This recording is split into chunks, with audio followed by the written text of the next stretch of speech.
අද ඔයාලත් එක්ක අඹ චට්නි එකක් හදන්න සූදානම් වෙලා ඉන්නේ. බලමු අපිට අවශ්‍ය වෙන ඉන්ග්‍රීඩියන්ට්ස් ටික. අපිට අමු අඹ අවශ්‍ය වෙනවා. මේ අඹ ගොඩක් පැහිලා නම් වඩා හොඳයි. සීනි, ලුණු, මිරිස් කුඩු, කහ කුඩු.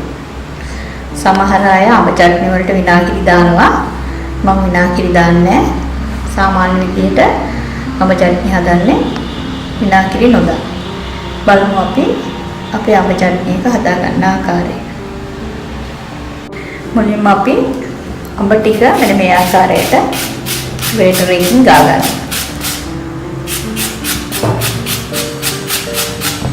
අඹ ටික සියල්ලම ග්‍රේටර් එකකින් ගා ගන්න.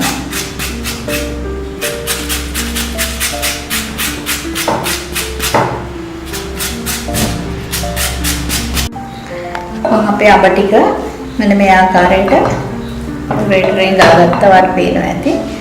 ඊට පස්සේ අපි අඹ වලට සීනි ටික මිශ්‍ර කරනවා. සීනි ටික මිශ්‍ර කරලා මේක පොඩ්ඩක් කළා විනාඩි 20ක් වගේ තේනරම සීනි ටික දිවෙන්න. මික්ස් කරලා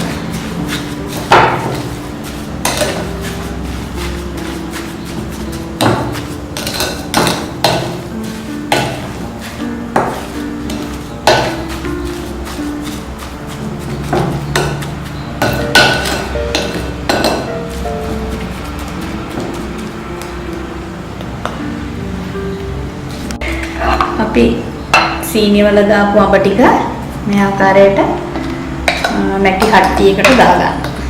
මතක තියාගන්න ඇඹුල් දේවල් ආහාර හදනකොට මැටි වලදා ලී හැන්දක් පාවිච්චි කරන්න. මොකද ලෝහමය දේවල් පාවිච්චි කරාම අපි ලිපෝන් කරා.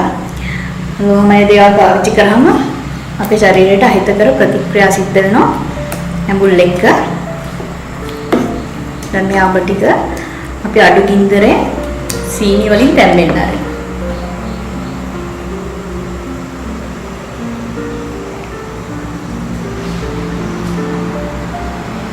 අඩු ගින්දරේ අපි සීනි වලින් අඹ ටික තම්බ ගන්නකොට විනාඩි 5ක් වගේ තැම්බෙනකොට මෙන්න මේ වගේ වෙනවා.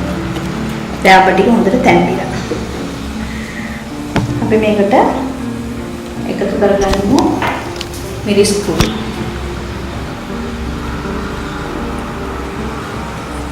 මේක ඔයාගේ රස අනුව අඩු වැඩි කරගන්න පුළුවන්.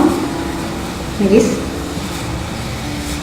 ඊළඟට අපි මේකට ලුණු මිශ්‍ර කරගන්නවා. ඊළඟට අපි මේකට කහ කුඩු ටිකක් මිශ්‍ර කරගන්නවා.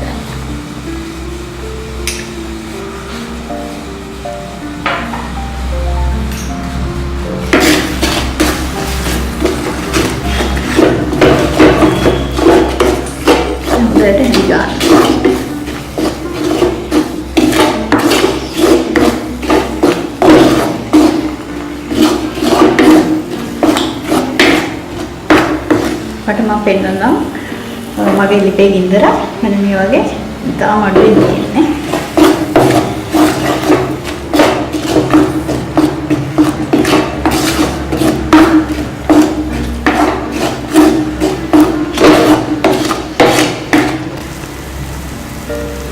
මෙන්න මේ වගේ පදමට එනකොට ඔයා ලිපේ ගින්දර ඔෆ් කරගන්න. දැන් ලිපේ ගින්දර ඔෆ් කළා අපි මේක ලිප උඩම පැයක් විතර නිවෙන්න අරිනවා. නිවුණාට පස්සේ තමයි බෝතලයකට දාලා අපි අරන් තියාගන්නේ.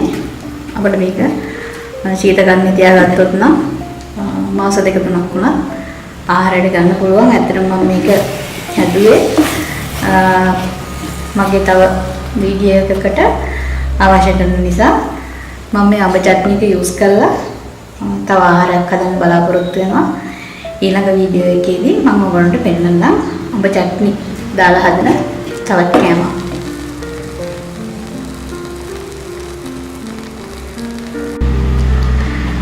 මේ මම හදාගන්න කොඹ චට්නි එක දැන් මේක නිවිලා ඊළඟ මේක අපි බෝතලයකට දාලා හොදලා ගබඩා කරලා අපිට ඕන වෙලාවට ආහාරයට ගන්න පුළුවන්. මම අද ඔයාලට රසවත් අඹ චට්නි එකක් හදන ආකාරය කියලා දුන්නා. මේ වගේම රසවත් වීඩියෝ එකකින් අපි ආයෙ හමු වෙමු. ආයිබෝවන්.